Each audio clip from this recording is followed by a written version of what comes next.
ডিম পরোটা বানানোর একেবারে নতুন পদ্ধতি, টেস্টও হবে দারুণ। মাখা বেলারও কোনো প্রয়োজন নেই। এর জন্য একটা বাটির মধ্যে 1.5 কাপ মতো ময়দা, স্বাদ মতো লবণ, একটা ডিম।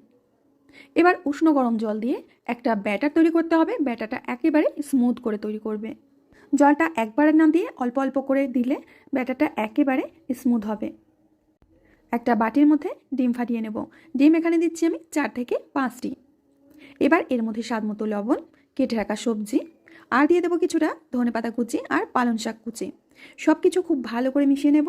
সবজিতে রয়েছে পেঁয়াজ, গাজর, কাঁচা লঙ্কা, টমেটো। খুব ভালো করে মিশিয়ে নিয়ে এবার একটা তাওয়া গরম করে নিয়ে তাওয়ার মধ্যে 1 হাতা মতো ব্যাটার দিয়ে দিচ্ছি। একটু বড় করে নিয়ে লো আছে ভেজে নেব। এক পাশ শুকিয়ে গেলে অন্য পাশ উল্টে দিতে হবে। এবার উল্টে পাল্টে রুটিটাকে সুন্দর করে ভেজে নেব।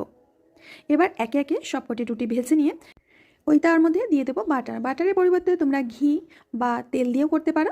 দিয়ে দেবো 1 হাতা মতো ডিমের গোলা। এবার দিয়ে দেবো একটা রুটি। মিডিয়াম আঁচে 1 মিনিট মতো ভেজে নিতে হবে। তারপরে এটাকে উল্টে দেব। এবার দেব কুচিয়ে রাখা চিজ। এখন রুটিকে ভাঁজ করে দিতে হবে।